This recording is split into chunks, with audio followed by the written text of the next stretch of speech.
This is for the woman who gives everything and wonders what's left for her. This is not advice. It's not instruction. It's just a voice telling the truth you might not say out loud. May you feel seen, soothed, and a little less alone. I used to know the woman in the mirror. She smiled like she meant it, danced like no one was watching. But somewhere along the way, she started fading. Not all at once, just quietly, almost politely, until I could barely find her at all. I used to know the woman in the mirror. She had a particular way of looking at herself, chin tilted just slightly, like she was in on some kind of secret. It wasn't about vanity. It wasn't about beauty. It was something else entirely, something quieter, like a kind of comfort in her own skin. A sense that she was rooted steady, still growing, but whole. I don't know the exact moment that look began to fade. Not all at once. Not in a way anyone else would notice. It was gradual, soft, almost polite, like a guest who quietly gathers her things and slips out the back door without disturbing the party. There wasn't a single crisis. No dramatic turning point. No thunderclap. That would have been easier maybe. Easier to name, easier to grieve. But this was just the slow, daily forgetting. The steady blur of self beneath layers of obligation, repetition, usefulness. Every day there were things to do, people to care for, places to be. I became very good at being efficient. I answered emails while stirring soup, folded laundry with a headset on a conference call, texted reminders while waiting at traffic lights. I juggled everything, kept all the plates spinning, and people noticed. They said things like, "I don't know how you do it all, and you're a machine and you make it look easy." I would smile, say thank you, maybe laugh. I got used to that version of myself, the one who could hold it all, handle anything, be everything. It became my costume, my mask. It fit well, it was praised. But underneath there was something else. A small voice maybe, a faint outline, a shadow, something slipping out of focus. There were moments, brief ones, when I would catch a flicker, like the time I sat in the car a little longer after running errands, letting the silence wrap around me like a blanket. Or the nights when everyone had gone to sleep, and I would stand in the kitchen with the lights off, just standing. Not tired, not exactly thinking, just paused. Sometimes I would find myself staring at the walls of my own life, wondering where I'd gone inside it. I was there technically. My name was on the mail. My voice echoed through the house. My signature was on the permission slips. My scent was on the pillows. But the deeper part, the part that used to sing in the shower, or make playlists for long drives, or stay up late scribbling half-formed thoughts in the margins of old notebooks, that part had gone quiet. I didn't tell anyone. There didn't seem to be a space for it. Everyone was busy. Everyone was carrying something. And besides, what would I even say? I think I'm disappearing. That sounds dramatic, self-indulgent, ridiculous even. I was healthy. I had a job, a family, a home. Gratitude should have filled every corner of my life, but instead there were places that felt hollow, not broken, just uninhabited. I think it's possible to live a full life and still feel like a ghost in the middle of it. That's what I had become in small ways, a reliable ghost, present but not fully in it, smiling, functioning, performing the tasks, keeping up the appearances, but never quite sitting still long enough to ask, who is this all for? And if it's for everyone else, then what's left for me? Even in rest, there was no restoration. Only the anticipation of what was next, what needed doing, what was overdue. I stopped asking myself what I wanted. At first because there wasn't time, later because I no longer had an answer. It's strange the moment you realize you can't even name your own desires. That's when it began to feel real, not in a dramatic way but like a slowly clearing fog. I started to notice it in the smallest things. I couldn't remember the last time I bought something just because I liked it. I couldn't remember the last time I danced even alone in the kitchen. I couldn't remember the last time I laughed so hard my stomach hurt. It wasn't sadness, it was absence. And that's what made it so hard to explain. Sadness can be named, it has weight. You can point to it and say there it is. But this was lighter than air. It slipped between words. It lived in the pauses, in the gaps between who I used to be and who I had become. People ask, how are you? And you say, fine. And in a way you are, because nothing is wrong. Not really. But also something is missing. And the thing that's missing is you. So I kept moving, kept serving, kept planning meals, booking appointments, managing chaos. There's comfort in the rhythm of it. There's a kind of dignity in usefulness. But usefulness without meaning is a quiet kind of exile. You go on living but stop belonging to yourself. And one day, standing at the sink, I caught my reflection in the darkened kitchen window. It was late. The house was quiet, the dishes were done, and there I was, just standing there, not smiling, not rushing, just there. And I didn't recognize her, not in a painful way. More like seeing a distant cousin you used to play with as a child, now grown, and wondering, where did the time go? That night, I didn't sleep right away. I lay in bed with my eyes open, staring into the dark. Not sad, not angry, just still. And a thought came so quietly I nearly missed it. I used to be someone else. Not someone better, not someone more impressive, just someone different. Someone who knew what made her laugh. Someone who could name her favorite color without Googling a personality quiz. Someone who kept dreams like treasures in her pockets and pulled them out just to feel the edges. And I wondered if she's still in there, buried beneath the schedules and service and silence. How do I find her again? Because I miss her. I do. And I think, no, I know she's been waiting for me to remember. I woke up the next morning before anyone else. The house was still. The hallway dim with the soft gray of a sky, not yet sure whether it would rain or shine. I moved through the kitchen like I always did, knowing the dance by heart, open the cabinet, fill the kettle, press the button. The same motions, the same rhythm. It felt familiar. It felt automatic, but something had shifted. Not in what I did, but in how I was watching myself do it. There was a time not long ago when I thought this kind of efficiency was a badge of honor. I could wake, serve, organize, anticipate, clean, coordinate, smile, listen, hold, fix, and make it all look effortless. And maybe that's what others saw. A woman with a handle on everything. A woman whose life ran like clockwork. But I knew what they didn't see. What I barely let myself see. Underneath the schedule, there was no script. There were days when I moved from one task to the next without a single moment of my own thought. When the entire day passed and I couldn't recall what music had played in the background or whether the tea I poured had ever been finished. I answered questions, gave directions, managed requests. People needed me, and I delivered, again and again. The strange thing was, the more I showed up for everyone else, the less present I felt inside my own body. It was like watching someone else's life through a glass wall, close enough to see, too far to touch. I began to realize how many masks I wore in a single day. In the morning, I was the motivator, the one who made sure everyone got out of the door with lunches, shoes, assignments, brushed hair, and maybe, if there was time, encouragement.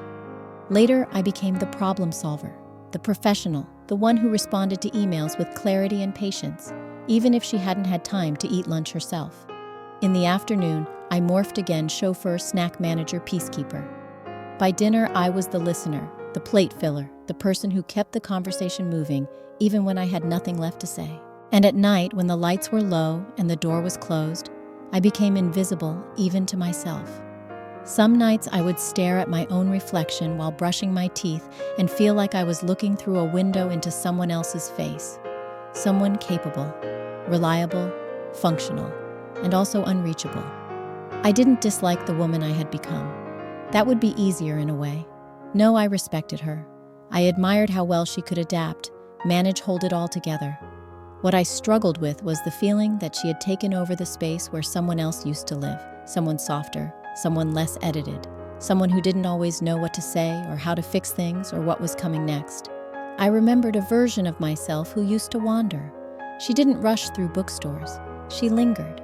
She used to sing in the car with the windows down without caring who heard. She used to take photographs of small things, a chipped mug, a broken window, a forgotten flower growing through a crack in the sidewalk, because she thought beauty deserved to be noticed, even if no one else saw it. I couldn't remember the last time I'd looked for beauty that wasn't useful.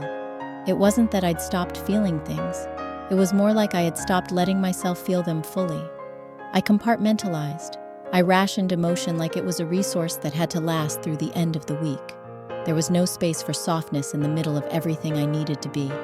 There were deadlines, appointments, meetings, meals, bills, reminders. I learned how to swallow things, whole fatigue, confusion, silence, and keep going. Sometimes I would look at a photo of myself from years ago, not a special photo, not a posed one, just a candid moment, and try to trace the lines from that face to this one. Same eyes, same jaw, same smile, though something behind it had shifted. It wasn't time that changed me. It was service. Not in the noble sense, not in the self-sacrificing sense, just in the everyday sense. The 1,000 quiet choices to put something else first. It didn't feel like giving up anything at the time. It felt like being responsible, like being grown, like being good. But now I wonder what happens when you serve so long you forget you have a name. I don't say that out loud. It feels too big, too abstract. And besides, what would I do with the answer? The groceries still need to be bought. The forms still need to be signed. The conversation about retirement planning still needs to happen. So I do what I've always done. I move forward, I check the boxes, I show up. But something inside me has started noticing how much of my life I narrate in checklists and responsibilities, noticing how rarely I'm asked, "What do you need today?" Noticing how often I brush off my own reflections in favor of completing one more task.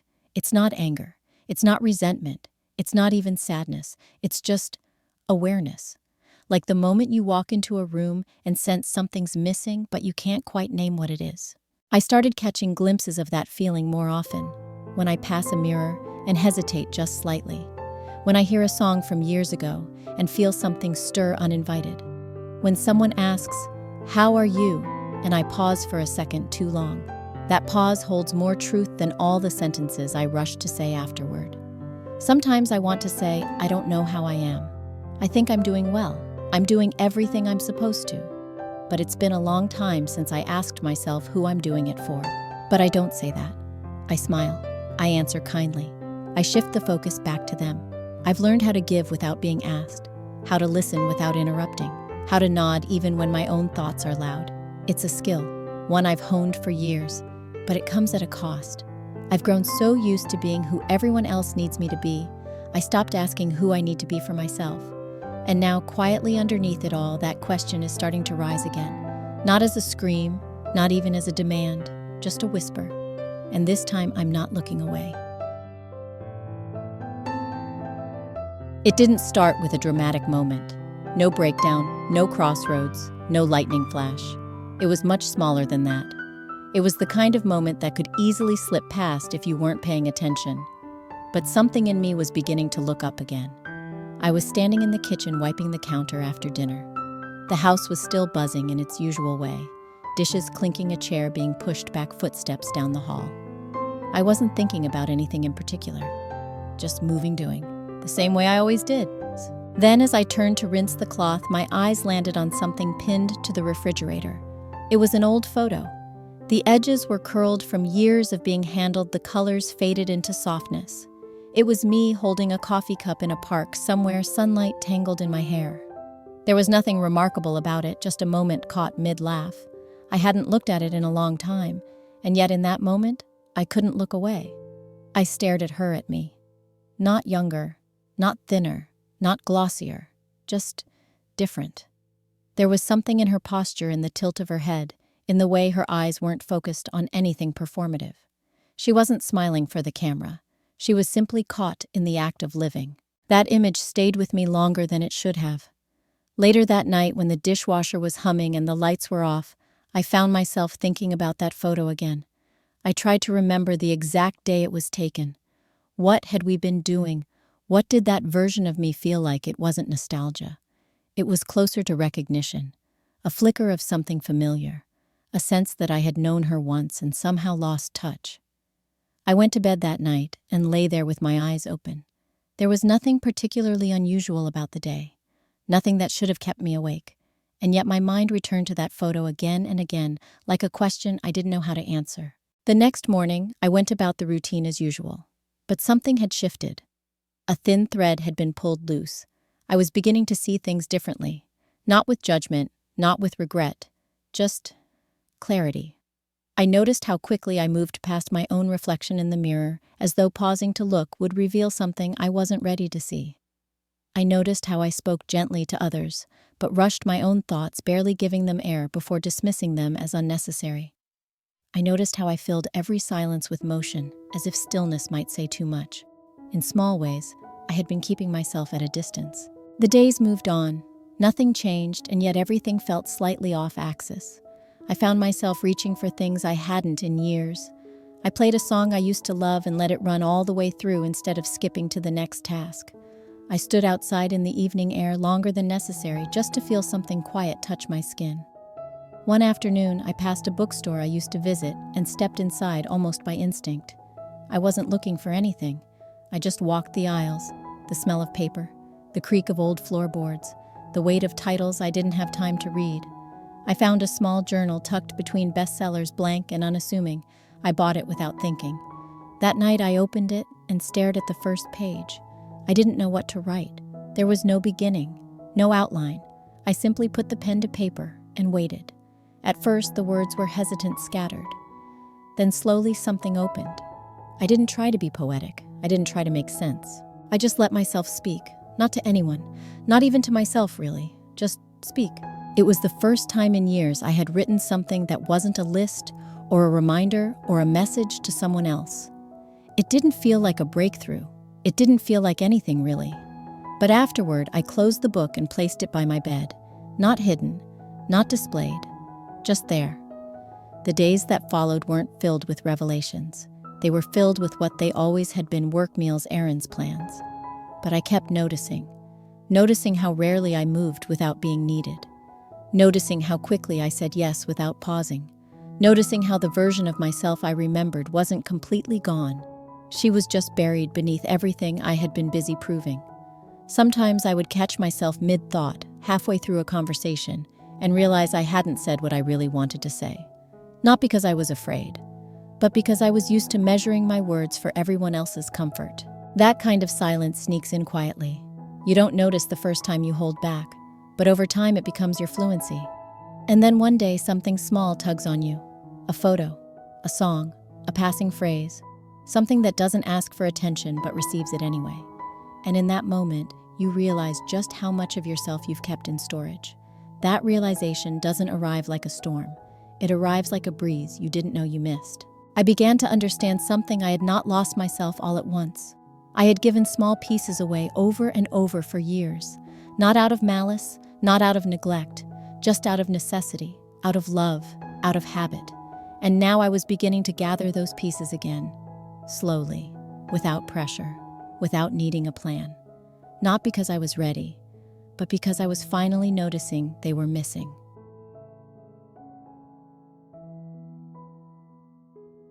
It didn't happen all at once. That was the part I never understood before. I used to imagine change as something dramatic, a decision, a turning point, a moment where the old self falls away and the new one steps forward. I thought maybe there would be a speech, a breakthrough, a clean start. But the truth is quieter than that. It began in ways so small they could have been mistaken for coincidence. I started waking up a little earlier, not because I had to, but because the silence of the morning asked nothing from me. I would sit with a warm drink in my hands, just breathing, not rushing toward the next task. I didn't call it self-care. I didn't label it anything. I just sat. I was there. And that was enough. I began choosing things for no other reason than because I liked them. A mug with a chipped rim that fit perfectly in my hand. A scarf in a color I had always loved but never worn. A book of poems I found secondhand with someone else's notes in the margins. I didn't need them. I wanted them. And that felt like a kind of recovery. There were moments when I still moved through the day on autopilot. That didn't change. The responsibilities didn't shrink. But there was a shift in the undercurrent. I was no longer vanishing into my tasks. I was noticing myself as I moved. At first, that awareness was strange. It felt unfamiliar to pause long enough to ask, what do I need right now? Not what needs doing, not what needs fixing, but what do I need? Most of the time, I didn't have an answer. But the asking itself became a ritual, a kind of invitation. Even silence, when asked gently, can be an answer. I found myself walking more, not for fitness, not to check a box, just to walk. I didn't wear headphones. I didn't try to clear my mind. I let it run wild if it wanted to. Sometimes I remembered old conversations. Sometimes I rewrote them in my head. Sometimes I thought of nothing but the way the trees leaned into each other like quiet conspirators. I started leaving little traces of myself in places I used to forget. A sticky note on the fridge with a quote that made me pause. A song left playing after everyone had left the room. A candle lit for no reason. A pair of earrings worn just because they caught the light in a way that reminded me I still liked a bit of sparkle. No one commented on these changes. No one seemed to notice, and I didn't expect them to, because this return wasn't for anyone else. It wasn't loud, it wasn't performative. It was mine. There were still days that felt hollow, still hours when the weight of everything settled on me, and I didn't have the energy to push back. But something had changed in those moments too. I no longer treated them as evidence of failure. I let them pass through me like weather. I had spent so long trying to be everything for everyone else that I forgot how to be enough for myself. But here in the quiet reclamation of small choices, I was learning again. Not in leaps, in whispers. One evening after the house had settled, I found myself standing in front of my closet. I wasn't looking for anything. I just stood there, fingers grazing fabrics I hadn't worn in years. I pulled out an old dress, not fancy, not trendy, just familiar. I held it up to the light and smiled without meaning to. I tried it on. It still fit though differently. I wore it around the house for no reason. No one asked why, and even if they had, I don't think I would have had an answer that made sense. That moment stayed with me because it wasn't about the dress. It was about the choice. The quiet, private decision to do something just for me. Not because it was needed, not because it was expected, but because it felt like mine. Sometimes I think we expect transformation to arrive with trumpets. We think we'll feel it when we cross the line, but I don't think there's a line. I think it's more like a slow remembering, like walking into a house you used to live in and realizing your footprints are still there beneath the dust. It's subtle the way a person returns to herself. You don't always notice it until something ordinary feels different. A dish you used to love, a song you hum without thinking, a smile that isn't polite but real. And then you pause and realize you're back. Not all the way, not every moment, but enough to notice. And that noticing becomes its own kind of homecoming.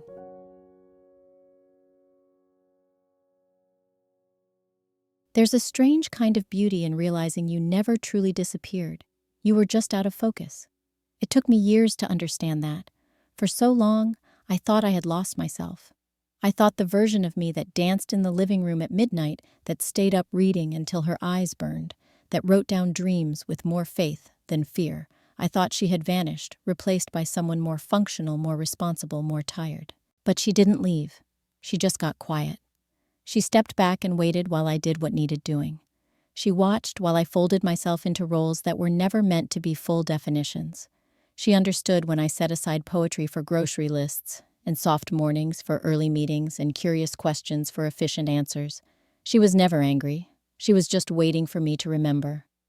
And now I do. Not all at once, not with a grand return, but in pieces, in small daily acknowledgments that I am more than what I provide, that my worth is not measured by the meals I make, the bills I manage, or the way I hold up everyone else's world. I used to think being good meant being useful. Now I think being whole means being honest. Honest enough to say I'm tired. Honest enough to say I need time. Honest enough to say I want more. Not in a greedy way. Not in a way that takes from anyone else. Just in a way that makes space for who I am outside of what I do. I've started speaking to myself differently. I no longer rush past the mirror. I stop. I look. I greet myself even if silently. I don't search for flaws or praise. I just acknowledge. There you are. I see you. There's something quietly powerful in that. I've stopped expecting others to name what I'm missing. It's not their job. It never was. This work, this soft excavation of self is personal. It's sacred. And it happens in moments no one sees. In the middle of a mundane afternoon, in the pause before saying yes, in the choice to stay home when I'm worn thin, in the walk taken just for the air. I don't need a title for what I'm doing. I don't need it to be a movement or a transformation or even a project. I just want to be here again, in my own life, in my own skin, fully. Sometimes I still drift. I forget. I fall into old patterns. I reach for autopilot when I'm overwhelmed. But something in me is different now. There's a softness, a listening, a steadiness that wasn't there before. I carry her with me now, the woman I thought I'd lost. She walks beside me when I choose silence instead of explanation. She nods when I close my laptop at 6 p.m. instead of 10. She laughs when I sing to a song no one else likes. She's with me when I sit alone and don't feel lonely. And when the world gets loud again, when the noise of roles and routines tries to drown her out, I know how to find her. I know where she waits. In the margin of a journal, in the steam of a quiet cup of tea, in the space between inhale and exhale. She's me. She's always been me. I used to think I had to become someone new. Now I know I just had to remember who I already was. And if you're listening to this, if you've ever felt like you're going through the motions, like your reflection has grown faint, like your name has become more of a function than a feeling, I want to say something simple. You're still in there. You haven't been erased. You haven't failed. You haven't missed the moment. You've just been busy doing what women have done for generations, holding the pieces together quietly, without applause. But you deserve more than function. You deserve to be held even by your own hands. You deserve to be known even by your own heart. You deserve to be seen not for what you do, but for who you are when no one's watching. And I hope truly that you begin to remember yourself. Not in one sweeping moment, not in one perfect plan, but in the slow, sacred act of turning toward your own life again, in the warmth of your breath, in the light behind your eyes, in the softness that never really left. You were never gone. You were just waiting. And now, you're home.